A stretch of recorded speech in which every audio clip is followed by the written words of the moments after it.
Bonsoir à tous, merci de nous être fidèles. Tout de suite le sommaire de votre journal. Sa Majesté le roi Mohamed VI a présidé aujourd'hui à la plateforme industrielle intégrée Atlantic Free Zone à Kenitra la cérémonie d'inauguration de l'écosystème du groupe français PSA Maroc. Les détails dès le début de ce journal.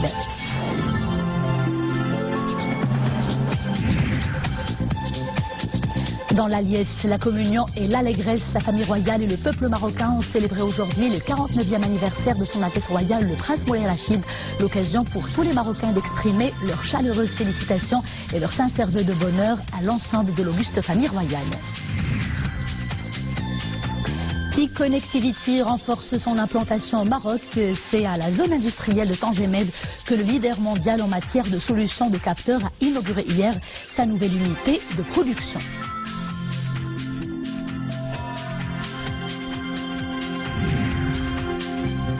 Football, la CAN 2019, c'est demain. L'Égypte est fin prête pour cette compétition continentale prestigieuse. Logée au groupe D, la sélection nationale retrouvera dimanche la Namibie. Les Lions de l'Atlas nourrissent beaucoup d'espoir pour cette CAN 2019.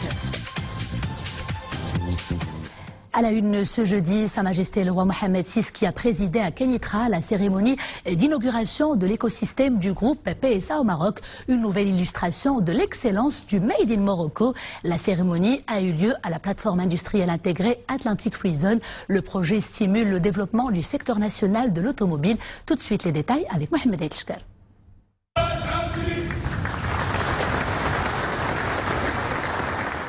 La cérémonie d'inauguration s'est déroulée au niveau de la plateforme industrielle intégrée Atlantic Free Zone dans la province de Kenitra. Cette cérémonie a débuté par la projection d'un film institutionnel qui met en exergue les différentes étapes de réalisation de l'écosystème du groupe PSA au Maroc, ainsi que de l'impact de ce projet sur le secteur automobile national et les efforts déployés pour en assurer plein succès.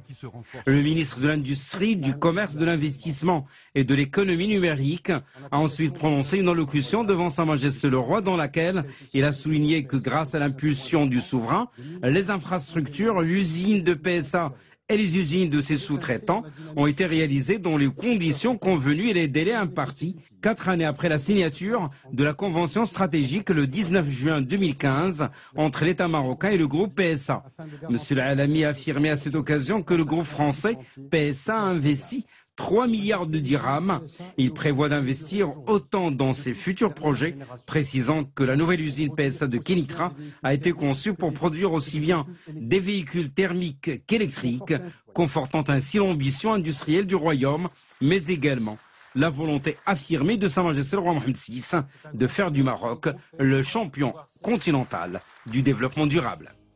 Sa Majesté le roi Mohamed VI qui a présidé par la suite la cérémonie d'inauguration de l'écosystème du groupe PSA au Maroc, une nouvelle illustration de l'excellence du Made in Morocco.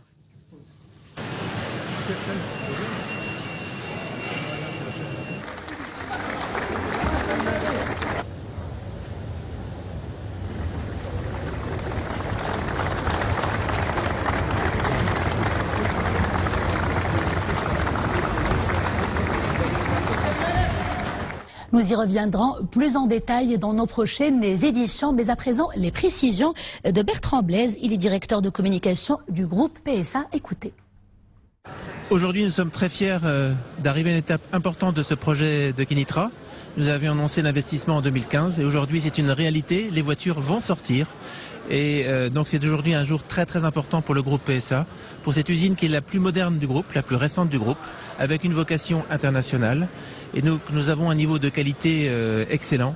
Et la dernière nouveauté du groupe PSA, qui est la nouvelle 208, qui n'est pas encore commercialisée nulle part dans le monde et qui sera fabriquée ici, en premier, à Kenitra. Donc c'est une grande fierté pour le groupe PSA aujourd'hui d'être avec Sa Majesté pour pouvoir faire l'inauguration officielle de l'usine de Kenitra.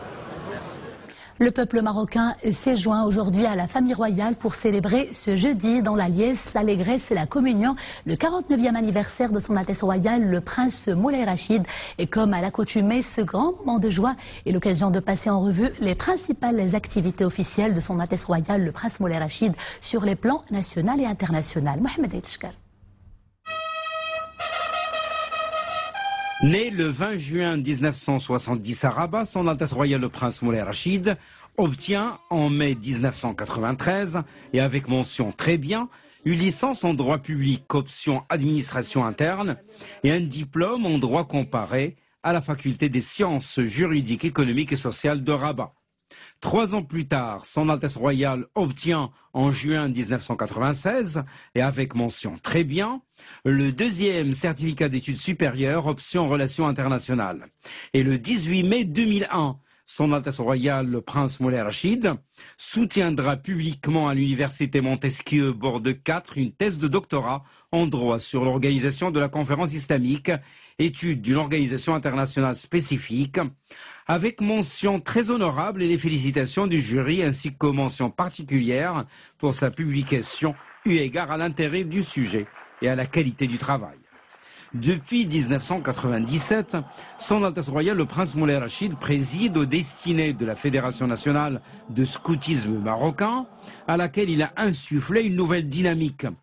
Son Altesse Royale, le Prince Moulay Rachid, assure également la présidence de la Fédération royale marocaine de tir aux armes de chasse, la présidence de la Fondation du Festival international du film de Marrakech et la présidence de l'association du Trophée Hassan II de golf.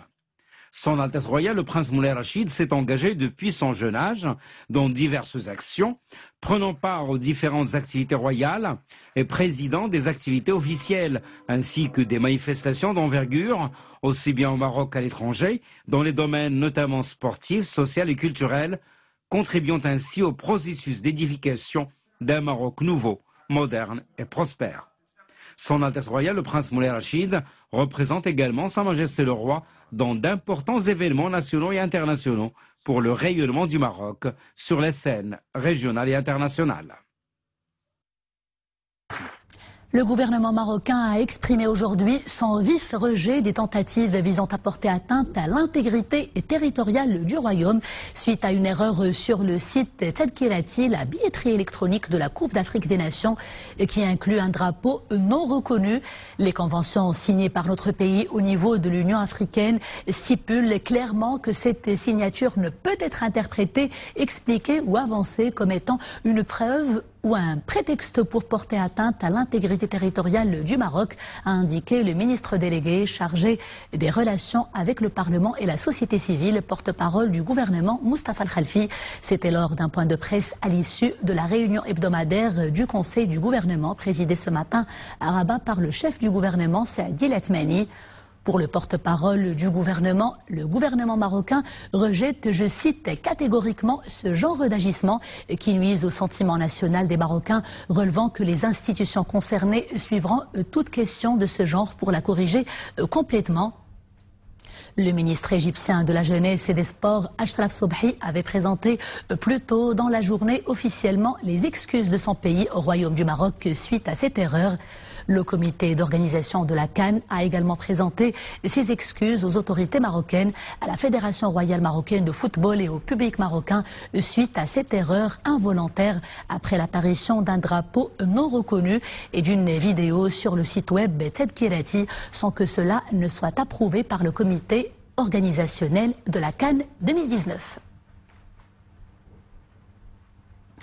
L'écosystème automobile national accueille un nouveau-né, T-Connectivity, le leader mondial en matière de solutions et de capteurs de connectivité.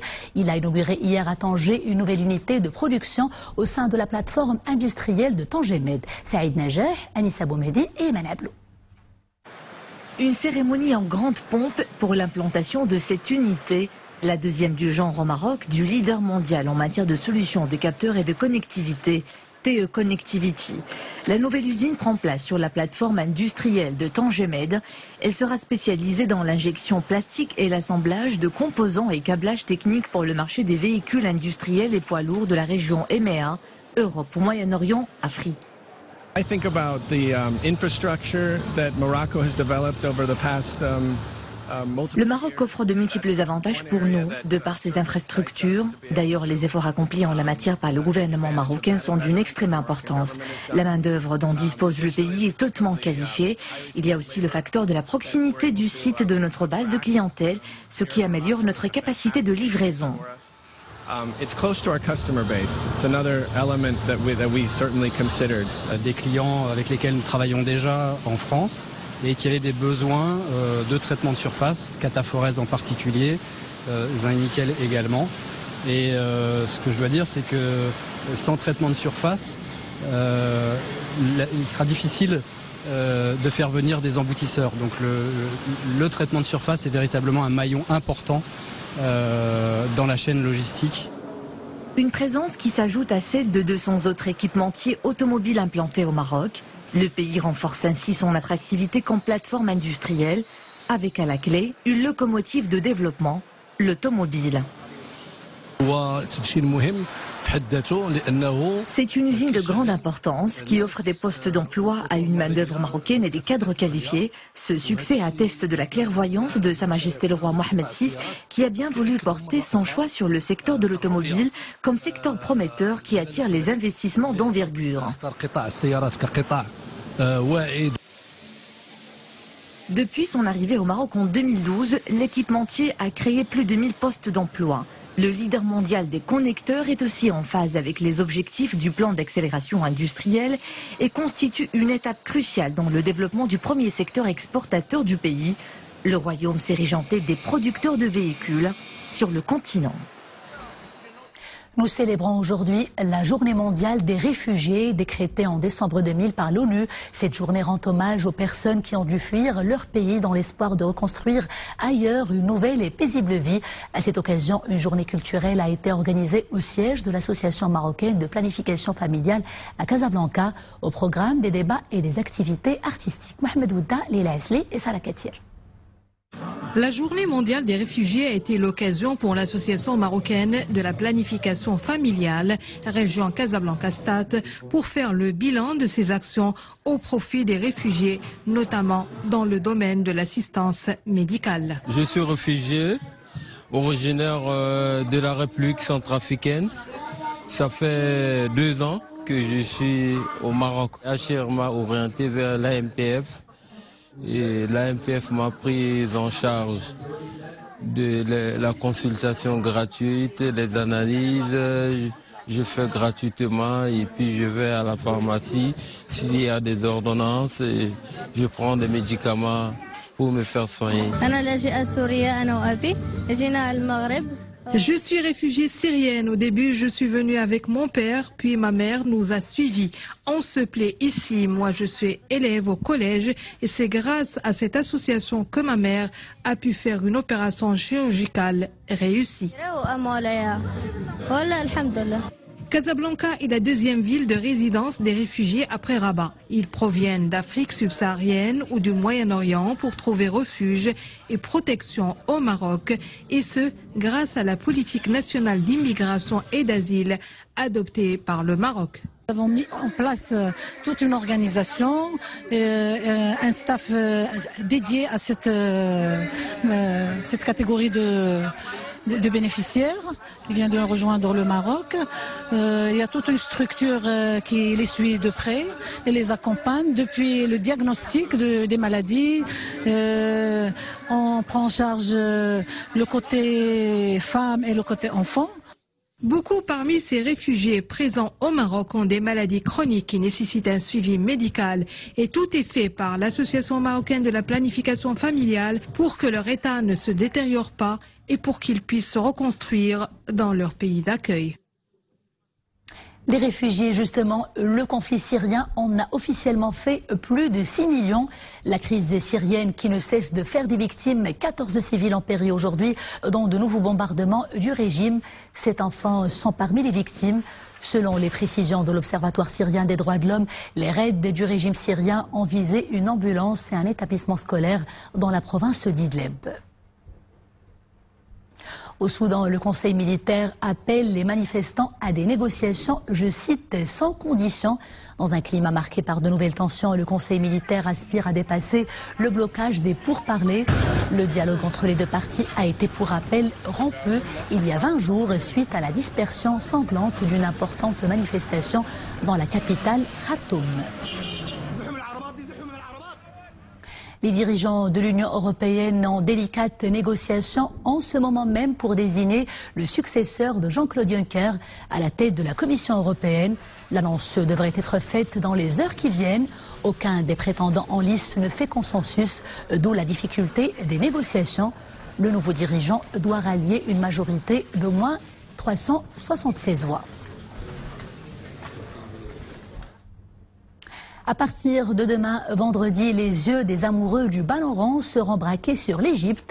L'Égypte qui accueille la CAN 2019. Et comme le veut la tradition, le pays organisateur jouera le tout premier match de la compétition.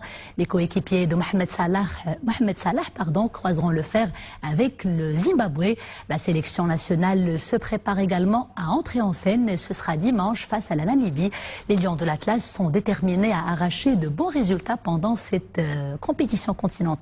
Et cela sous la conduite d'un entraîneur habitué des sacres africains, Abdelhak Charrat, Abdelfatah Zouine et Boubkar Ben Ghabrit. Logés dans le groupe D aux côtés de la Côte d'Ivoire, l'Afrique du Sud et la Namibie. Pour leur première sortie, les hommes d'Hervé Renard vont en découdre dimanche avec la Namibie au stade Salem du Caire. La deuxième rencontre des Lions de l'Atlas sera disputée le 28 juin contre les éléphants de la Côte d'Ivoire, alors que leur dernier match pour le compte de la phase de poule les mettra aux prises avec l'Afrique du Sud le 1er juillet prochain.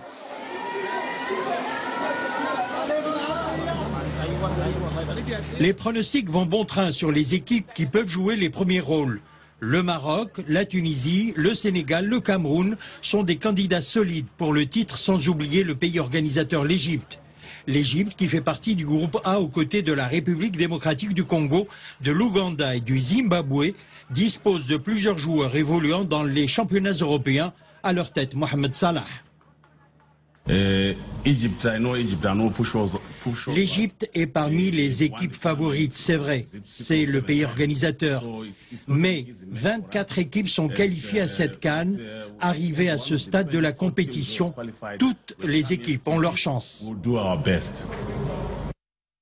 6 stades répartis sur 4 provinces accueilleront le tournoi continental, à savoir le stade international du Caire, le stade de la défense aérienne et le stade Salem dans la province du Caire et les stades d'Alexandrie, d'El Ismaïlia et de Suez.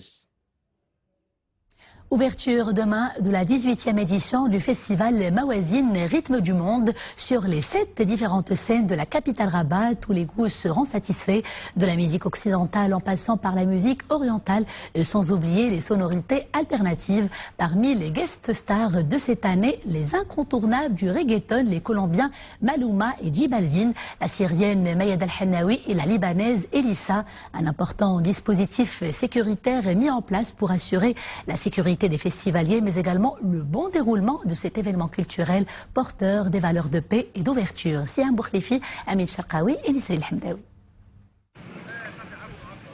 Un dispositif de sécurité à la hauteur du grand rendez-vous musical international, Mawazine Rythme du Monde.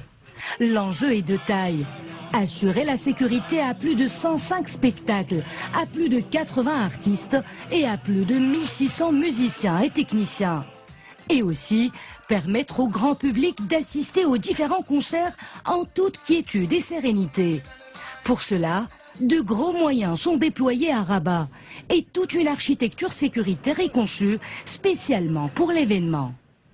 Il y a la phase préparatoire et ça suppose bien entendu beaucoup de réunions avec aussi bien tous les intervenants, aussi bien services centraux de la DGSN qui ont mis à la disposition de la préfecture de police de Rabat un arsenal en personnel et en logistique et en moyens roulants humains, techniques, technologiques. Au niveau du siège de la préfecture de police de Rabat, un PCI sera instauré. Il sera composé pratiquement de tous les services et pour, bien entendu, sa mission principale, il est opérationnel 24 sur 24. Sa mission principale, c'est la collecte de l'information, c'est remédier à chaque fois qu'une défaillance ou une observation est émise au niveau des scènes.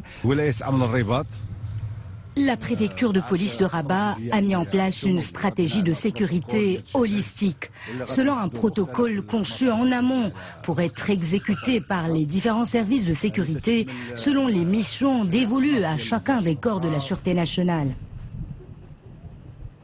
Une mobilisation tous azimuts Rien ne doit être laissé au hasard. La sécurité des festivaliers est assurée selon les normes internationales. Les différents services de sécurité sont rodés pour un tel exercice. Les différentes forces mobilisées comportent toutes les unités représentant tous les services de sécurité. 5000 éléments sont déployés sur le terrain pour assurer la sécurité des différents sites et scènes tout au long du festival. Tous les services sont omniprésents. Parmi eux, les équipes de la circulation qui veillent à fluidifier le trafic. Tout est donc fin prêt sécuritairement parlant pour garantir le bon déroulement d'un festival dont le rayonnement dépasse nos frontières. Et c'est la fin de ce journal. Merci de l'avoir suivi. À 21h, vous avez rendez-vous avec Reda Lavidi pour Ara Issia. Quant à moi, je vous retrouve demain, toujours avec grand plaisir. D'ici là, portez-vous bien.